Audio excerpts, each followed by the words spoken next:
السلام عليكم ورحمة الله وبركاته.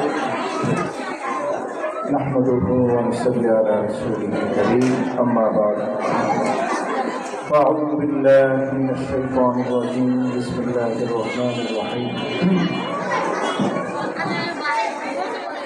واعبدوا الله ولا تشركوا به شيئا وبالوالدين إحسانا صدق الله العظيم. তাকওয়া international cadet মাদ্রাসা কর্তৃক আয়োজিত ছাত্রদের কোরআনুল কারীমের সবক প্রদান উপলক্ষে আজকের এই মহতী জলসার সম্মানিত প্রধান অতিথি আমাদের সকলের মুরব্বী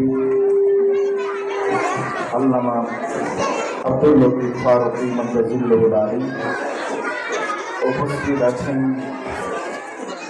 মসজিদুল বুখারীর সম্মানিত খতিব, আরো উলামায়ে কেরাম, তোলাবায়ে ইলম,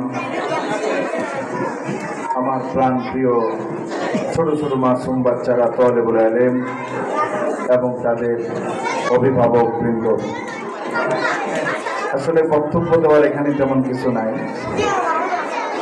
যেহেতু বন্ধুবর মুফতি মাহফুজুর রহমান সাহেব ঘোষণা করেছেন, বড়রা আছেন, তারা কথা বলবেন। দু একটি কথা বলে আমি আমার কথা শেষ করব। দেখুন, বাচ্চারা হলো আমাদের এই দুনিয়ার যেমন ভবিষ্যতের আমাদের জন্য একটা বড় আমাদের অ্যামাউন্ট, ঠিক তদ্রুপ পরকাল জিন্দেগির জন্য এই সন্তান আমাদের জন্য বড় একটা নিয়ামত। এই সন্তান পৃথিবীতে যার নাই, সে বুঝতে পারে একটা ছেলে মেয়ে, একটা সন্তানের দাম কত।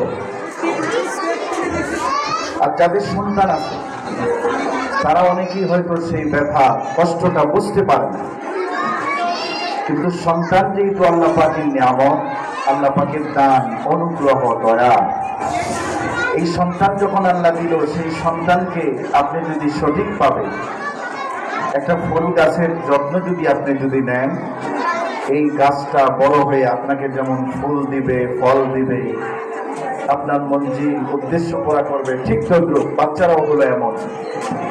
এই সন্তানকে আপনি যদি সুশিক্ষা দেন, আর সুশিক্ষা বলতে আমাদের দেশে মনে করি যে সব শিক্ষাই বোধহয় সুশিক্ষা না, বরং আমাদের এই বাংলাদেশের ভিতরে সুশিক্ষা মানেই হলো একটা প্রকৃত মানুষ হিসাবে গড়ে ওঠার জন্য যতটুকু প্রয়োজন, এই সবটুকুই শিক্ষা মাদ্রাসা, কোরআন এবং হাদিসের মাধ্যমে পাওয়া যায়।